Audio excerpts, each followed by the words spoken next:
Oh boy. Hello everyone. Welcome to Bangers, Bops, and Banter.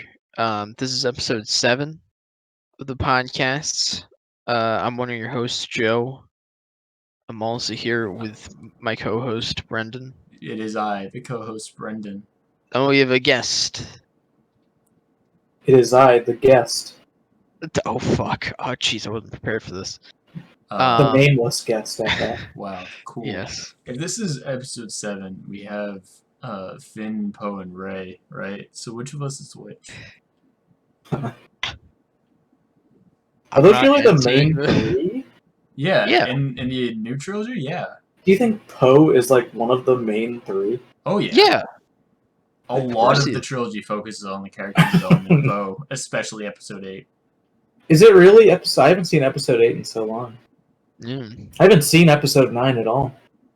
You're missing out. There's one scene where Palpatine gets his power back, and he just base boosts the sky with lightning. Oh man. That movie would have been so much better if they just had the bass cannon song play, yes. and Palpatine just has to wait for the bass cannon part to come on, because it takes like a full minute for it to start. Well, I'm Jason, by the way. Oh jeez. Wow. We got a cool show coming up. Maybe, hopefully, we got some music and movie news. And then afterwards, we're going to talk about the David Bowie album Hunky Dory. And then we're not going to talk about the rest of the Harry Potter movies because honestly, after watching 4 and 5, I didn't want to watch the next 2.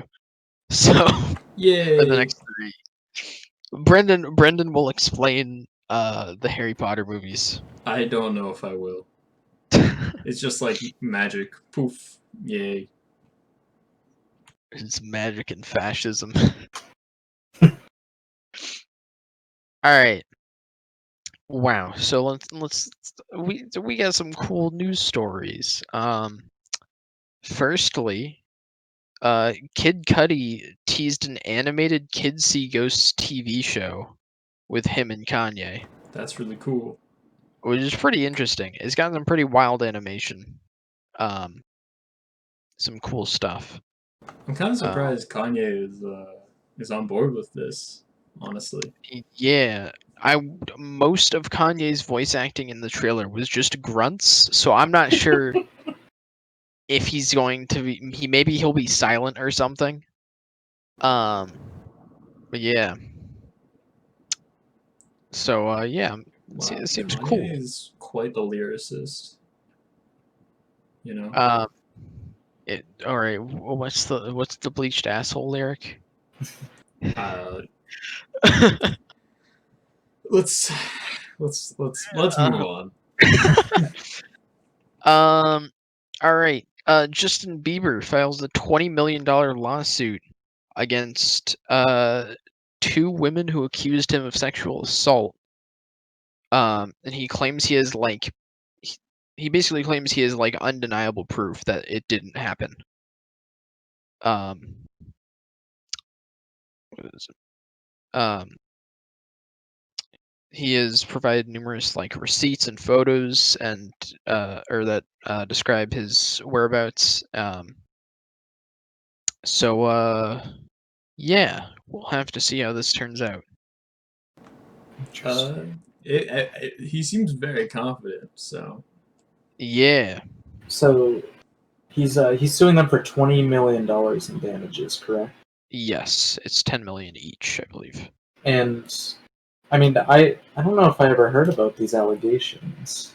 It was pretty weird. It's on June 20th. A woman tweeted a statement on Twitter. Were these widespread? Did you guys hear this before this article? No. Okay, so then that makes you think: did he suffer $10 million in damages? But I guess that's just how definitely the law to be works. fair, Justin Bieber's already damaged his reputation enough. Right. Well, I mean, he damaged his reputation and kind of came back from it. Like no one's like. Yes, but have you heard the hit song "Yummy"? That's fair. Also, my other question would be: are these people on Twitter like very public individuals, or just like smaller, like regular people just tweeting about this? I'm not sure. I don't think they're public individuals. What is it? Um, it does not. It doesn't seem like they're public individuals. I believe the tweet by the first woman who came forward was deleted. Or well, the account has been removed actually. So Okay. definitely I doesn't. find it interesting that he's like pursuing such heavy like legal action against us. Don't get me wrong; those are heavy allegations Yeah. and very heavy to lie about. But I haven't heard anything about it, and it's just weird that he would just like find two people on Twitter and sue them. It probably became like moderately public or Right. something, and he's like, I don't. You can't do this. 'Cause he Yeah. probably. I mean, assuming he didn't do it, as he seems very confident he didn't. Which I mean, I guess he would know if he did or didn't. But the way he's going about it makes it seem like he almost certainly didn't, as he's like. It seems he has just like undeniable proof he didn't. Yeah, I don't think if he did, I think it would be very hard to go through with this $20 million lawsuit. Yeah. Yeah. Well, Definitely. good for him for fighting against people making false allegations and hopefully adding legitimacy to future claims. Yeah. Cool. Cool. Um. Thanks, J Beebs. Uh, I'm a believer. Right. When was the last time you heard that term? I actually watched a YouTube video the other day that mentioned Justin Bieber and his Wow. tour, and how like there was the poll of like where Justin Bieber should tour, and North Korea won. Oh yeah. Yeah, Mm. good times. Good time. Good Wow. times. Sure, he had a great concert in North Korea. Yo, you think? He didn't Yo, actually go, but yeah, if he yo, did, it would but have been like fire. the starving North Koreans, they would have been like, yes, this Finally, music I for get my to meet my ages. biggest hero, Justin Bieber. Um, next up, Kanye teases a new song. And I believe announced a new album with it. I'm not sure. Maybe the album was announced earlier. Jesus is Uh, King too. he hasn't released the song, but he's just teased it. It's called "Wash Us in the Blood." Oh no, From a it is new Jesus album. is King too. It is. It's from a new album called "God's Country." Um, man, This is unfortunate. This is, maybe this one will be good. Maybe. maybe. I hope that Kanye makes something good, but like I don't know, thinking back on like Jesus is King, I remember like thinking it was decent, but like thinking back, it's like very much not decent. It's bad. um, Like it's I easily think you like, can kind of give it a pass the first time you listen to it because it's funny, honestly. well, I think It's, part of it is just like the production on a lot of the album is still pretty good.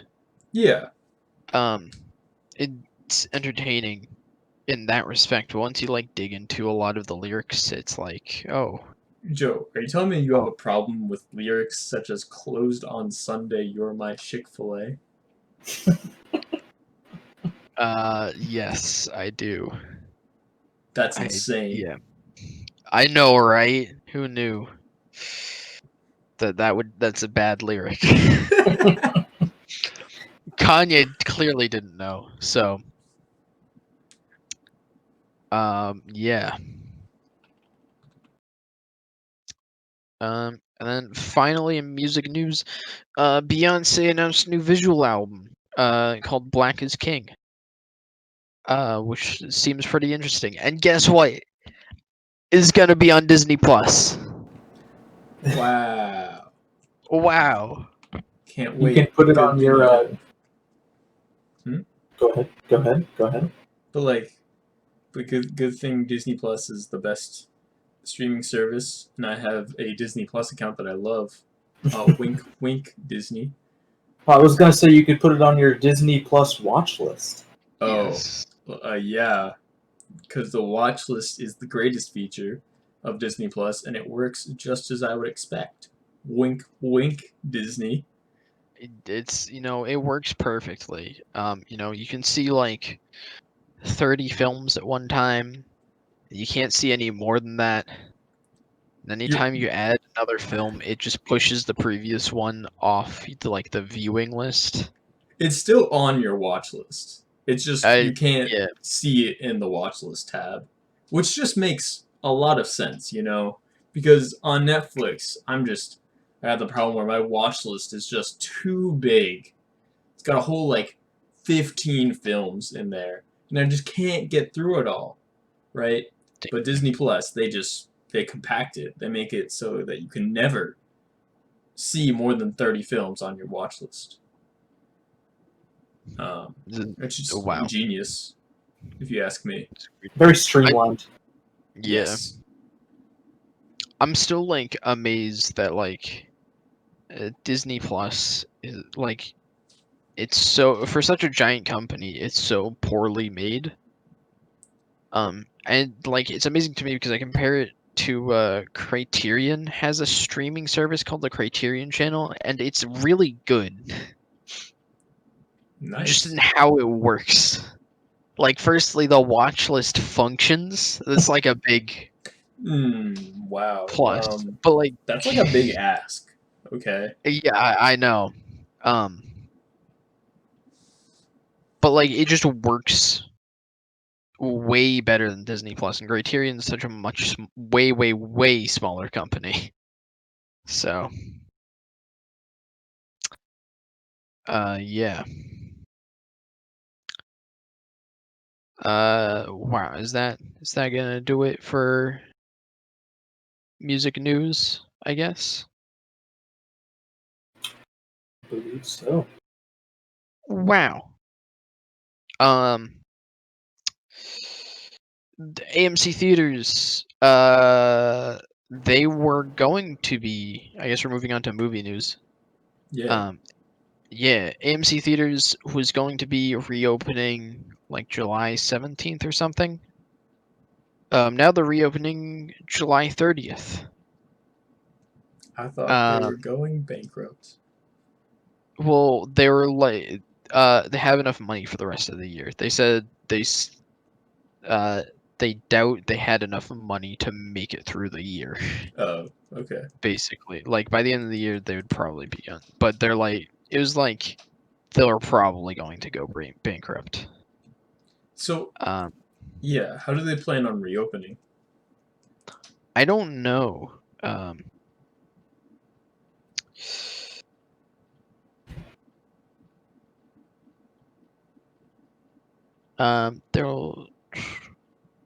There'll be limited theater capacities. There's going to be contactless ticketing.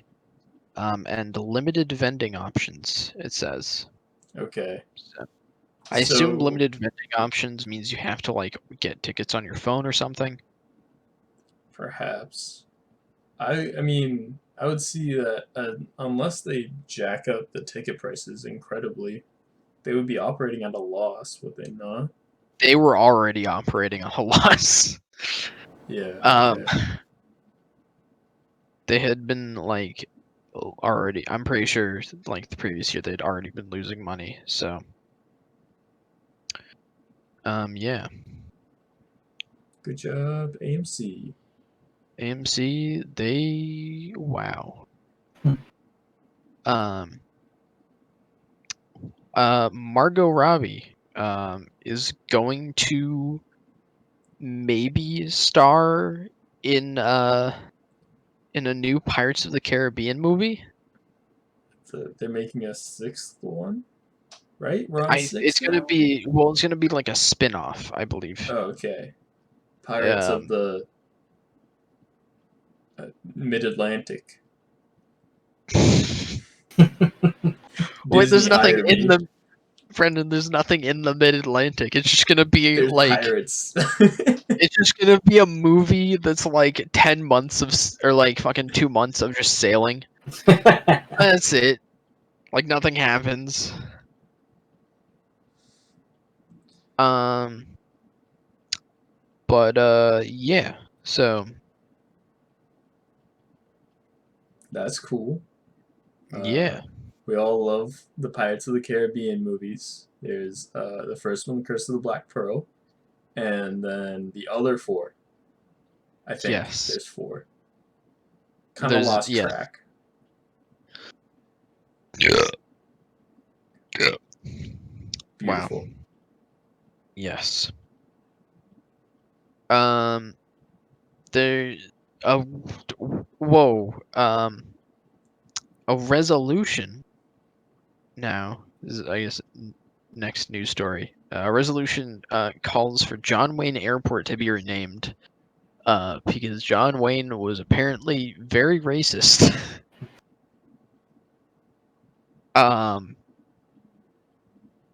Yeah. Yeah, but Yeah. you have a lot of things named after some very racist people. Yeah, but like, it's not like that's like not really an excuse, I It's not an guess. excuse. I'm just saying we still have the progressive R&B category in the Grammys, so Okay, it's a bit less. I mean, I'm not doubting that the Grammys have fucking racist people uh involved, but it's probably a bit less than uh John Wayne basically saying what is this? do you have a quote from John Wayne that's like all black people aren't people or something like that? Basically, yeah. I Actually, believe okay. in white I mean supremacy that's until fair the then. blacks are educated to a point of responsibility. Yeah. that's a direct quote from John Wayne interview. Cool. Good job, John Wayne. Yeah. Yay. Yeah. He So also yeah, said, he also said, "I don't feel we did wrong in taking this great country away from the Indians."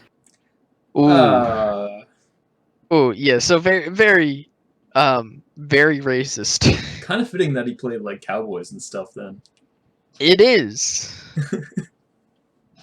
It is. Wow.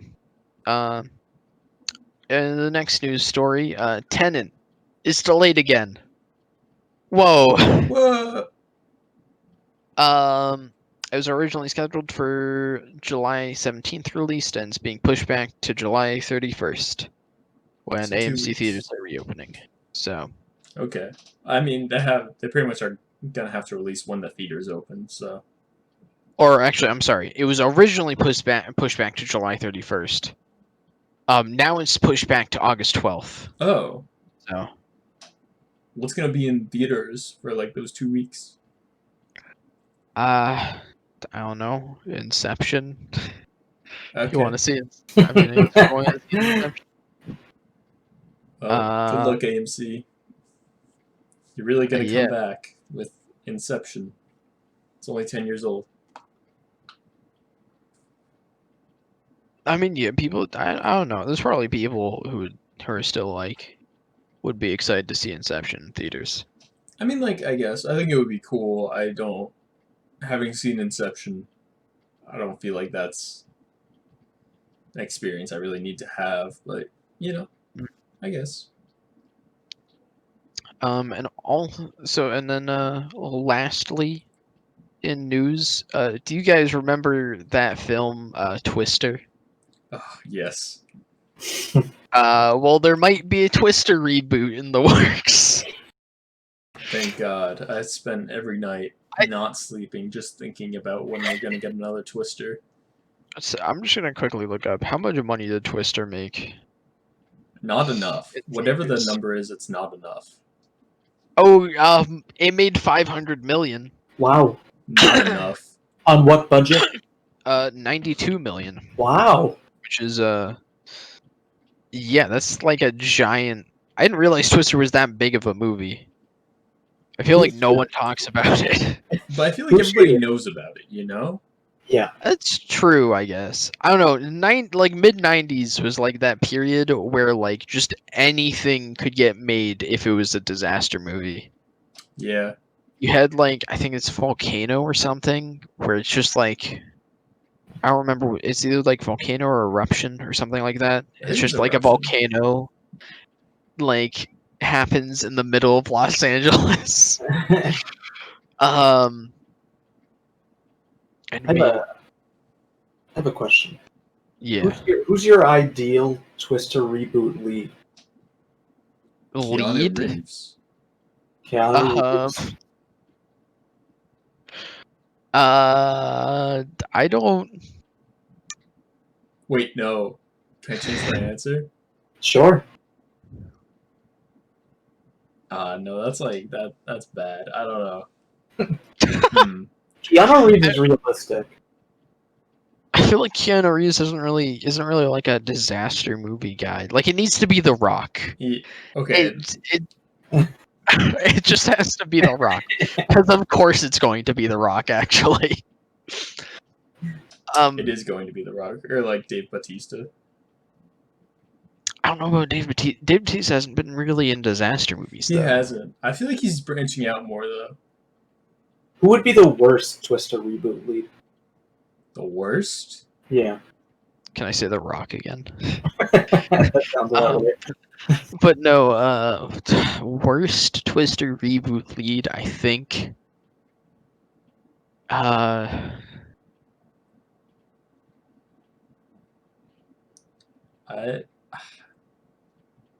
I want to say an actor who's like kind of old, maybe past their prime, like John Mel Wayne, Gibson. maybe.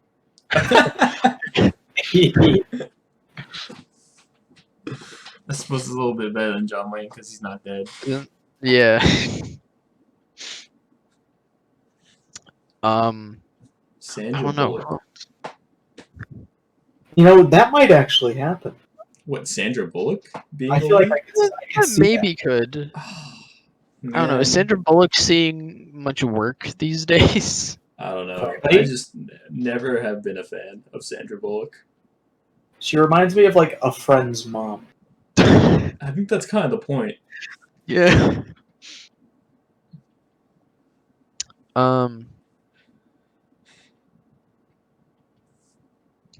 Owen Wilson, that would be great. Oh, Oh my god. I kinda Actually, want I just realized Will Smith. Like he's funny man Will Smith, so it would be a great movie. He's You so know. funny. Have you seen his great acting in movies such as Hancock and Wild Wild West?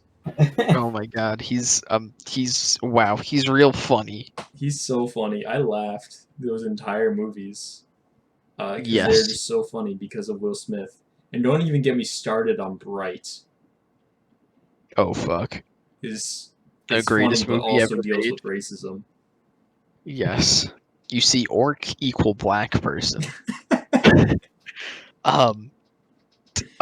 So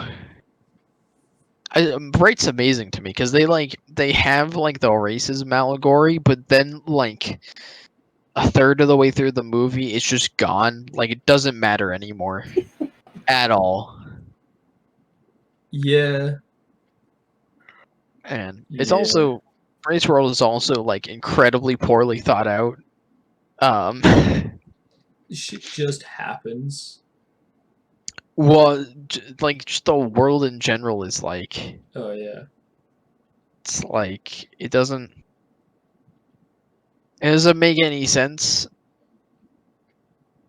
Like there's so many random references that are in Bright where that makes you think like ooh, it makes you wonder, you know, like they mentioned Shrek in Bright.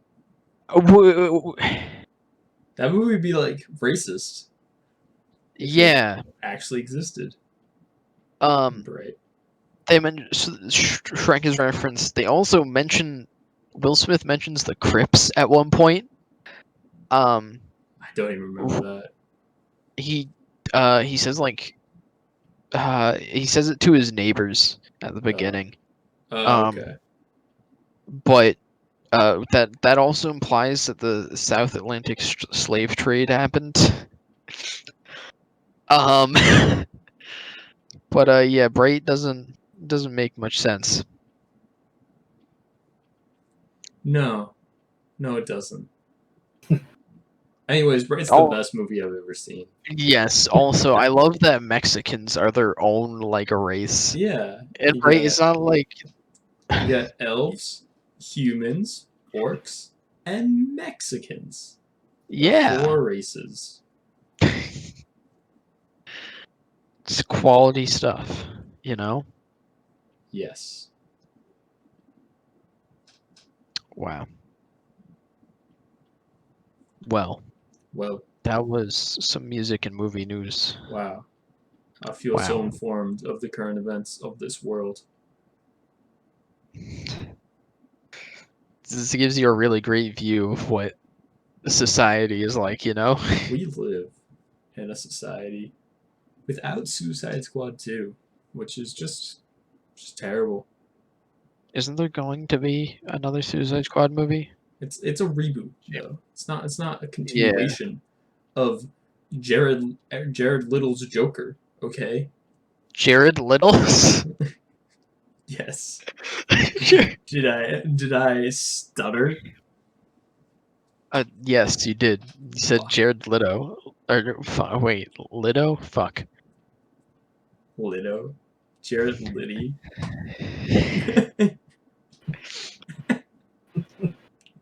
Wow. It's okay to be mean to Jared Leto, right? Yeah, he, like, has a cult, so yeah. Yeah. Having a Is- cult doesn't necessarily make you a bad person. yes, it does. Does this mean, like, Jesus is a bad person? I guess Jesus didn't really have a cult. You could argue. It wasn't Cult's really... a very loosely defined term. I mean, it wasn't really a cult, right? Because he wasn't, like... It wasn't him, or that was, like, the center of attention, I guess. Actually, no, that doesn't matter. I don't. Jesus wasn't like abusive, I guess. Yeah, but like you can have cults that aren't abusive. I would call Scientology abusive. Yes, it is. Are you kidding? It It absolutely is. just speaks the truth, Joe. It's not abuse. That's not how that works. Joe, have you ever been to a Scientology meeting? Brendan? No, Brendan, this is not like a thing you want to like. This is not the hill you die on. Come on, So, it's come on. very much abusive. Oh yeah, I know. All right. But Scientology's Well, great, anyways. Just saying. okay. We'll okay. We'll just have to agree that you're wrong. Okay, but have you So, heard of Mr. Tom Cruise, who is just a yo, really Tom devout Cruise Scientologist? is a Scientologist. It's so Also, Michael Pena. It adds another layer to when Michael Pena in Chips says, "Everyone's eating everyone's asses now." You know, Oh man, Chips is just such a incredible movie. Such great comedy. amazing. Um, do we want to Move on? go to Yes. album? Let's. Let's talk about the album we listened to this week, which is "Hunky Dory" by David Bowie. More Wow, like David Howie. the fuck, Jason? Do you want to introduce the album? Sure. I don't have all the fundamental facts down. I'm not sure the year of release. I think it was 71. It is Yes. 71. Produced, the artist is David Bowie. And Damn, I didn't realize that. Holy crazy, fuck. man. And he plays the saxophone. The end. It's the whole album. Wow. He does. He do play saxophone. He did the sax on every song in this album. Is that actually every song? I believe so. He grew up Even- playing the saxophone. That's how he got into music. Ah, okay. Yeah. This is his third, but like kind of second, but like mostly third. Third? Fourth? Third? I think it's third. Third. I believe it. I'm pretty Fourth. sure It's third. fourth. No, Oh, it's there's, his fourth? no, Wait. there's David Bowie, then there's David Bowie, then there's Man Who Sold the World, then there's Hunky Dory. Ah, okay. But yes, this Yeah. is his fourth studio album and the one that mostly helped him take off as a glam rock superstar. Quirky London artist. And he really started to differentiate himself as an artist here. It's one of my favorites by him. I'd like to hear what you guys have to say about that. But we'll get there. Uh-oh. We will. So I know my opinion. I want to hear you guys. You know, We'd love to hear your opinion. I think it's a great album all around. I think there are definitely highs and lows, as in any album. I think that like stuff like 8-Line Poem, Feel Your Heart are kind of a bit abrasive in comparison to the rest of the album. Like I don't know if they fit as well. There's definitely a consistent sound, and I do like the like tonal shift around the like Feel Your Heart onward. There's kind of a different tone that the album takes and direction. But it is still one of my favorites, and I'll keep coming back to it. And it has a bunch of great songs that I like very much. That's my opinion. Wow. Yeah, personally, I really enjoyed this album. I think it's maybe a little bit inconsistent at points. You mentioned Fill Your Heart and 8-Line Poem, which are definitely some of my least favorite tracks, I'd say. Right. I think 8-Line Poem is just like very slow, and I don't feel like that much happens during the song. It's interlude kind of. It's Yeah. and it's so early on. Like I don't know, like I feel like it's kind of a waste of space, if you know what I'm saying. Yeah, definitely. It's a well written poem, but I don't know if it had any place on the album necessarily. Yeah. And Feel Your Heart is actually a cover of a song originally by Biff Rose. Ah, okay. And then it was covered by Tiny Tim, creepiest shit I've ever heard in my life. And then David Bowie, which is it's a wholesome version of the song. It's a nice song, but it's not a David Bowie song. You know what I mean? Yeah, definitely. There's definitely individual songs on this, like Life on Mars. Feels like he's starting to like hone his style in. Especially like Life on Mars, especially has like I guess compared to some other songs, has a much more rich sound to it. Right. I agree. I'd say. It feels, it feels more dense basically in terms or instrumentally. And you can tell the difference in the songwriting between Fill Your Heart and Life on Mars. Yeah, definitely. Or even a track like Quicksand, which is my personal favorite on the album. But I do, I did want to mention something else that I really like about this album is the strings throughout the album. Just adds so much to every song, I feel like. And I was looking, Mick Ronson actually arranged the strings for this album, and they worked like hand in hand throughout Bowie's career, basically. Yeah, the strings definitely add a lot. I think for me, a lot of the songs, I wish there were more of them. I think that's my main complaint is there's not the songs, I guess, need more like strings and horns and stuff going on to make them, I guess, more luscious sounding almost. Right. Um, and I'm kind of fine with some of the slower sections not having that much on it, but I just wish there was more instrumentation in there, because I think when you start to get all of these layers of sound and strings and horns and guitar all together, they make some really beautiful songs. Definitely. Another thing I wanted to point out is that I don't know how familiar you guys are with David Bowie's discography, but Queen Bitch is probably the closest taste to his future direction. Mm. It's a very similar sound to a song like Suffragette City on his following album, The Rise and Fall of Ziggy Stardust.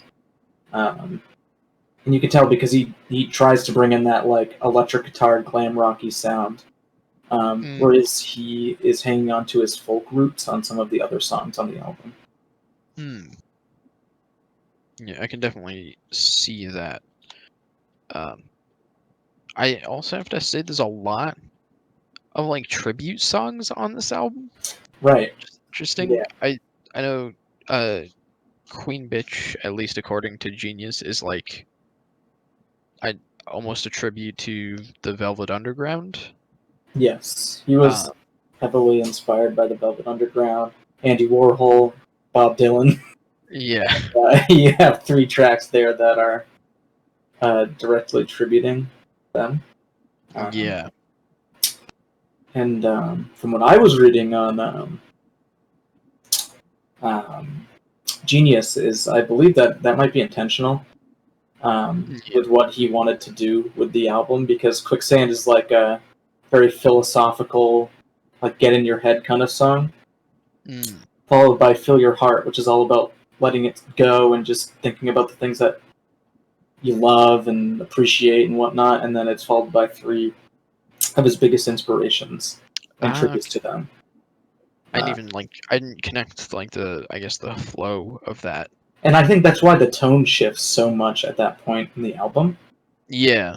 And why he even used Fill Your Heart instead of just making an original song, because maybe he found Fill Your Heart to be an inspiring song for the rest of his discography. I didn't actually pick up on that. That's really cool, actually. Yeah. It's that, that sense of duality. Do you think about all the things you hate, or is ignorance bliss, and you think about all the things you love and just let those take you where you need to go? Yeah. And then that second half of the album, All About Love, is starkly contrasted by the finishing track, The Bewley Brothers. Yeah, which is a very it's pretty gloomy sounding. Right. Definitely. Did you get a chance to read about the origins of that song? No, I didn't. This is apparent, but he apparently wrote it about his older schizophrenic brother. Ah, okay. Who he had a rocky kind of relationship with. He at first would say, this song means nothing. I wrote it for Americans because they all try to look too deep into things, which is kind of funny. But he later said in another interview that he wasn't sure if he felt like Terry was a real person or a different part of him. And this was this way of kind of representing that. Okay. Unfortunately, his brother did commit suicide in 1985. But yeah, there's actually a particular line in that track. He says, "My brother lays upon the rocks. He could be dead. He could be not." And this is actually a direct reference to his brother's time at a sanitarium, which is just an old-fashioned word for a psychiatric hospital. Yeah. Where his brother actually tried to commit suicide by jumping out of the window at that point. Ah, okay. So it's weird. So definitely a sharp turn right at the end of the album. Yeah. Very melancholic in comparison. And I like the Bewley Brothers quite a bit. I do too. I think it's probably one of my favorite tracks in the album. Just has a very it has like when the chorus comes in, it has this like westerny kind of like overage in the background. Yeah. It's just like an interesting sound, and he just plays with so many different sounds, but it's like it can be inconsistent in quality, but I think this album's really consistent in sound. Definitely. I think that's definitely one of the biggest factors is like everything generally has a very it's like I guess it has a very uniform sound, but not in a way that's too is homogenizing, if that makes sense. Yeah, Everything feels distinct, but it feels like it's all part of one album. I also think the lyricism throughout pretty much all the tracks is like really amazing. definitely. It's just very beautifully put, like poetry, I guess. Exactly, yeah. Um, Without sacrificing, actual musical qualities or anything like that. Like, it's not sacrificing, I don't know, overall sound or rhythm for the sake of lyricism. yeah, definitely. Um, Brendan, do you have anything to say? You've been silent most of this discussion. Yeah, I'm kind of the odd one out here. I'm honestly not that impressed with this album. Damn.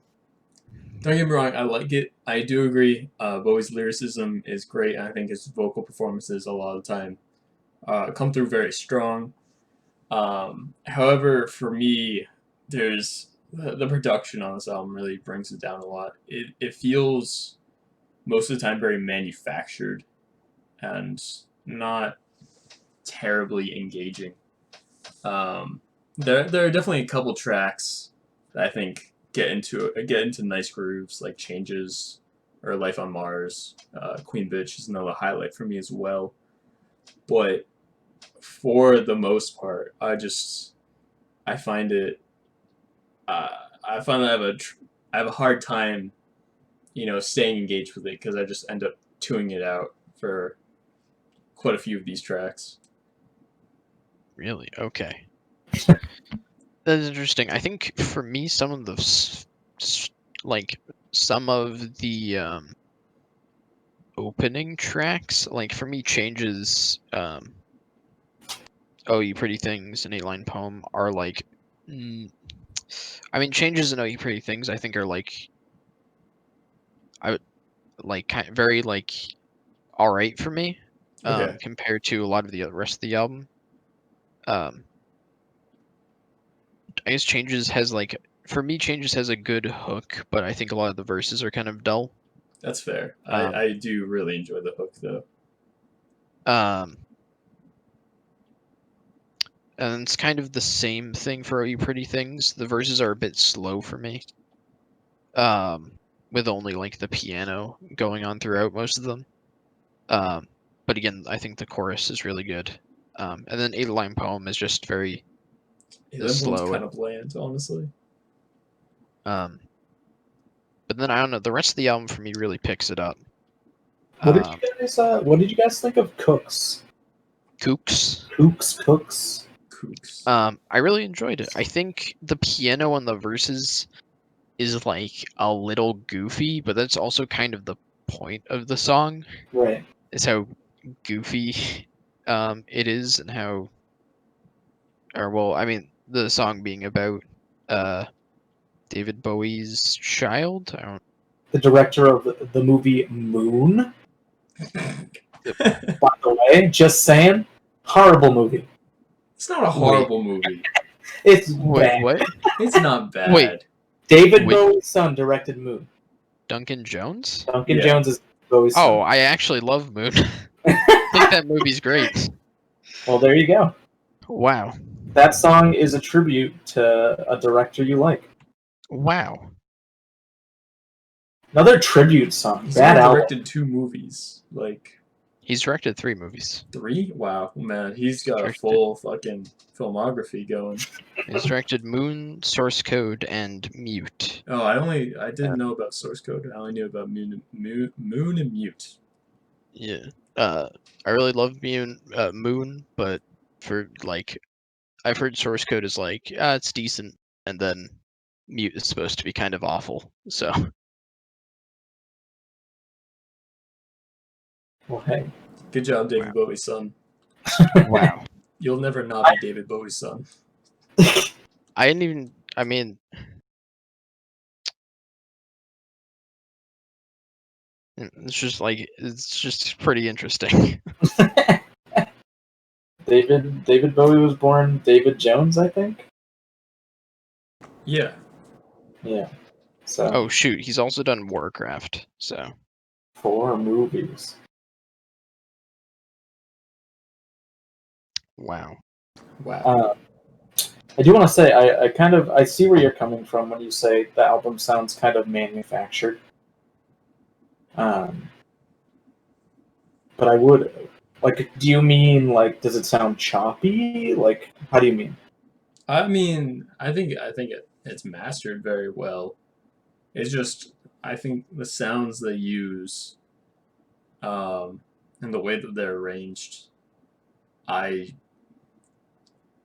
uh, I don't know. I just can't find myself. I don't find myself really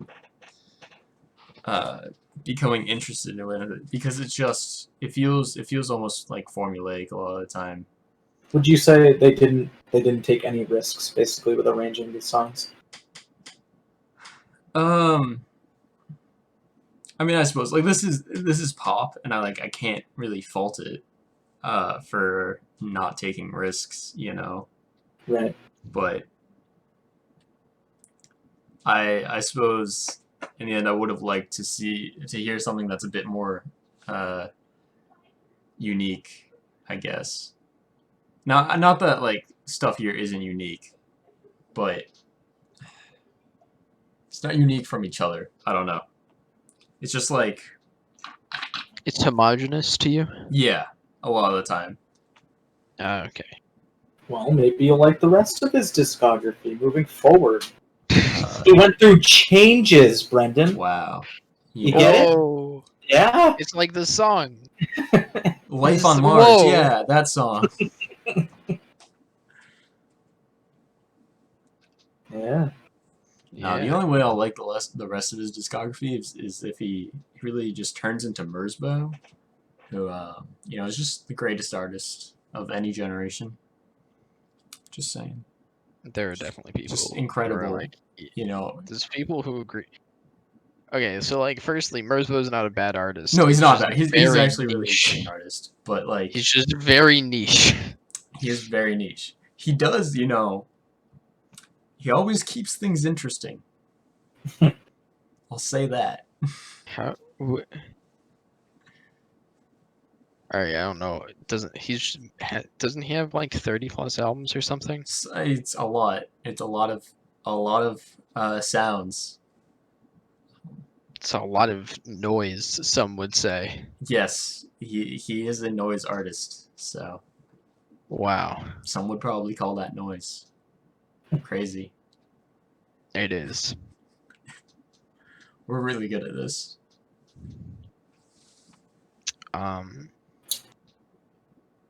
Wow. Wow. Does anyone else have anything else? Or does anyone have anything else to say? I don't know. Jason, I have a question for you, and you. What's up? Oh yes. What? Why are you so I excited? think I know what you're gonna ask him. I don't think you do. I was gonna ask if you knew what the name Hunky Dory meant. Fuck. Damn it. I'm sorry. I don't What know. did you think I was gonna ask? I was gonna ask if he heard the G-Eazy cover of Lazarus. It doesn't count as a cover. It's like a different song. Well, yeah, it's still terrible, but Well, to answer your question, Brendan. Wait. To No, answer the question, G-Eazy question first. No, I haven't heard it. Oh. damn it. To I want to answer, know what you think about it. I'll listen to it in 3 weeks when I'm back. Okay. But to answer your other question, you know what the term hunky-dory means, no? Sure. It means like everything's fine, you know what I mean? Yeah. Hunky Dory. I think he's just using it in a sarcastic means. Okay. Mm. I like it. Or, depending on your perspective, serious means. Depends on which half of the album. Are you hunky dory after you fill your heart, Brendan? Not really. Are you hunky dory after you life on Mars? I do like Life on Mars. Really Life solid on song. Mars for me is probably my favorite track on the album. A lot of people would say it's his best song. Oh Really? fuck. Yes. Okay, but have they heard the G-Eazy cover of Lazarus? That's a good question. Best song. Yes, the G-Eazy cover of Lazarus, absolutely. Lazarus is a good song. It is. That Lazarus is probably actually my favorite David Bowie song that I've heard so far. Lazarus is very good, yeah. You've listened to Black Star and Hunky Dory? Yes. Okay. What about Really like just getting the full range of his discography. what about Yeah. Under Pressure? Have you heard Under Pressure? I guess yeah. I have heard Under Pressure for Everybody's sure. heard Under Yeah. Pressure, I hope. I consider Under Pressure more of a Queen song than a David Bowie song, I guess. Yeah. What about Dancing in the Streets with Mick Jagger? Yes. I don't think I've heard that. We'll get there. Slowly over time, we're just gonna go through the entire David Bowie discography. You Like, joke, listen to but one guess Bowie what album I'm a year. suggesting next. All right? Rise and fall. We're just skipping over Man Who Sold the World because it's this, but a little more generic. So Brendan would probably give it a -3. Wow. I don't think he's like Not that harsh. that harsh. Yeah, whoa. Nah, but we should David Bowie's first album where he has the hit song "The Laughing Gnome." The Laughing No, that's a hit song. Yeah. I dropped the Spotify link in chat if you want to check it out. Oh boy. Is there a gnome that laughs? Yes, Shit. that's kind of the whole point of the song. Right in the music. I have to check that one out. Yeah, no, it's a bop. Banger. And a ballad? Yes. Wow. Oh fuck. Hashtag old news, am I right?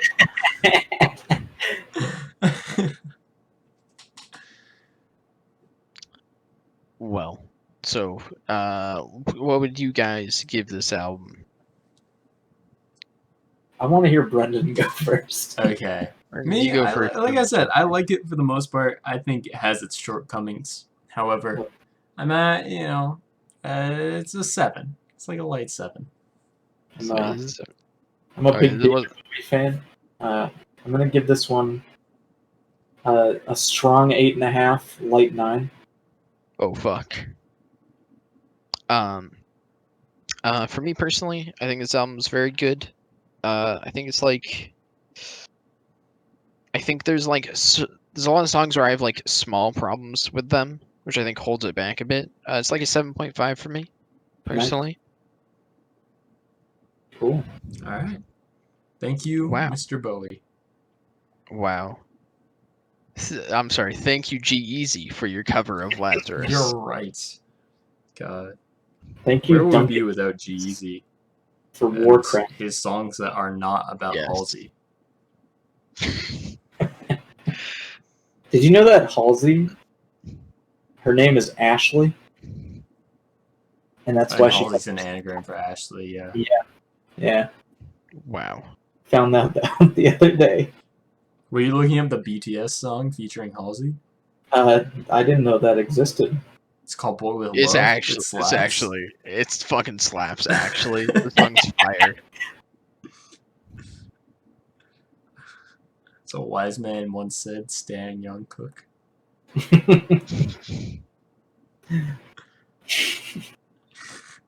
I don't even want to talk about that. You don't have to.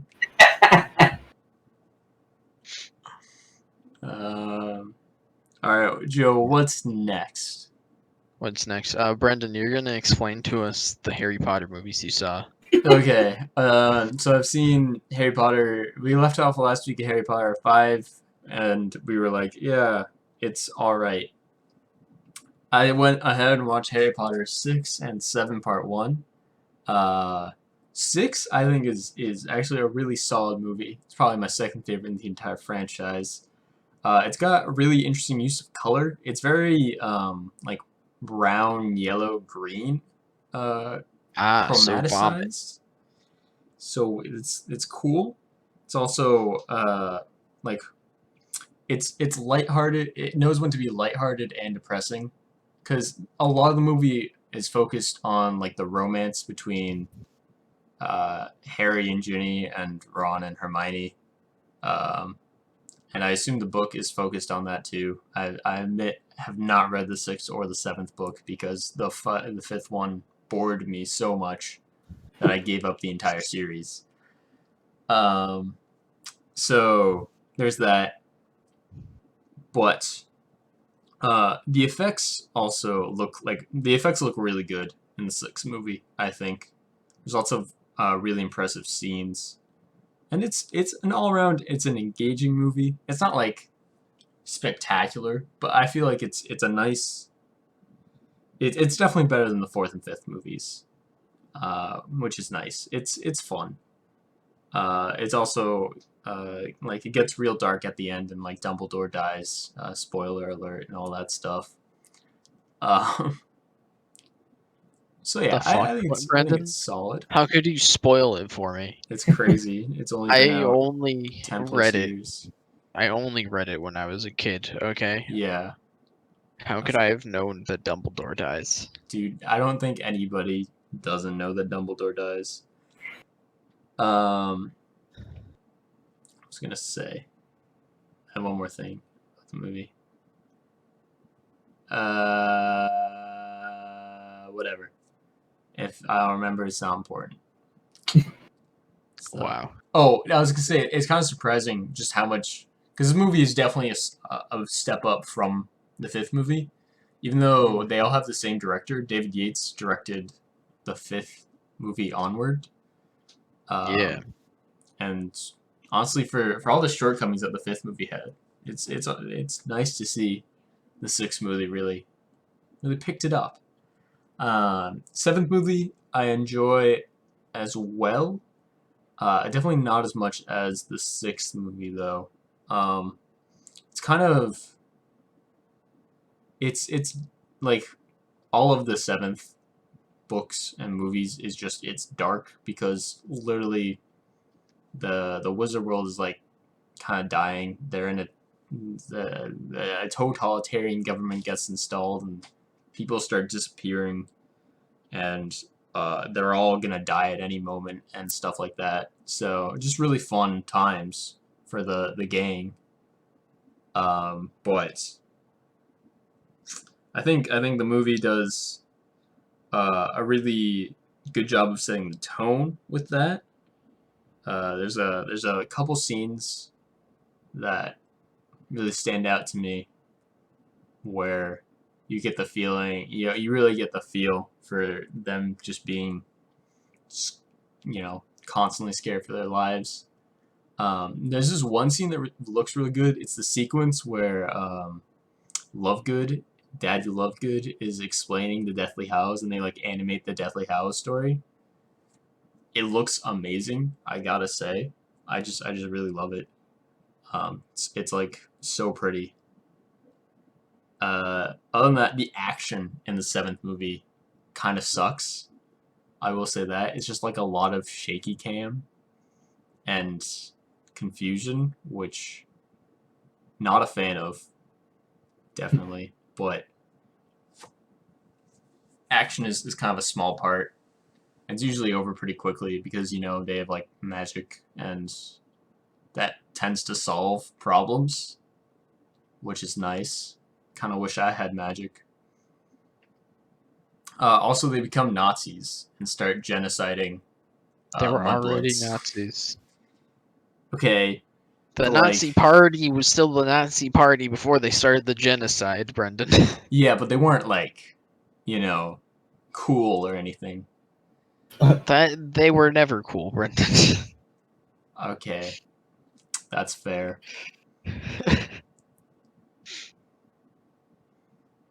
But yeah, Wow. fun stuff. Wow. Wow. Harry Wow. Potter movies. That's I the didn't Harry watch Potter them because I movies. didn't Come want back to. next week. And I might discuss episode 7, part 2. Maybe. Damn. Brendan, are you gonna watch Fantastic Beasts too? No.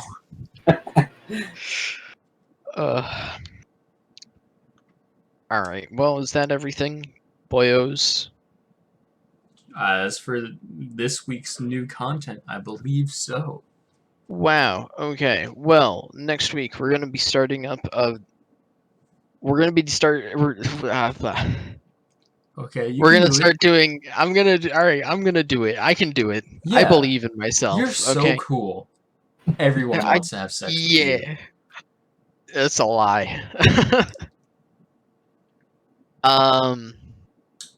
We're gonna start doing a movie of the week because watching like Harry Potter and Marvel movies generally means that you like exclude the person who you're like our guests because usually they don't they haven't watched those movies.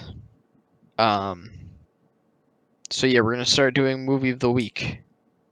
I guess it'll be my turn this week. I'm thinking between a few, but I think I'm gonna choose Zodiac, directed by David Fincher. Wow. Wow. Wow. It stars the boys. Okay, it stars Jake Gyllenhaal, Robert Downey Jr., and Mark Ruffalo.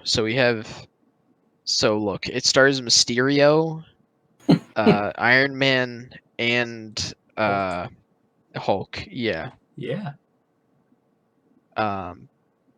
But yeah, this is gonna be this is gonna be the movie for next week.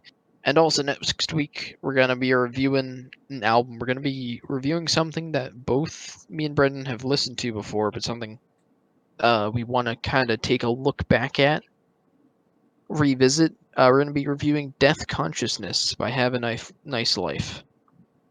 Keeping it local. Keeping it local. Wait, are they They're a local from band? Connecticut. Oh, okay. So like sort of. Yeah, sort of local. I say anything in New England area is local. I want to call Daughters local is really why. That's fair enough, I guess. You're just like they're our next door neighbor, dude. Hello, Mr. Daughters. Some nightmares, please.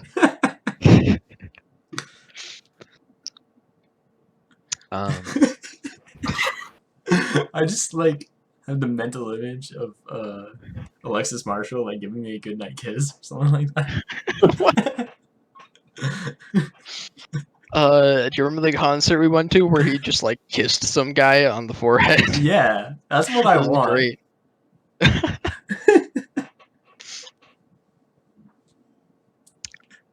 All right. Well, thank you everyone for listening in. Have a good week and don't die.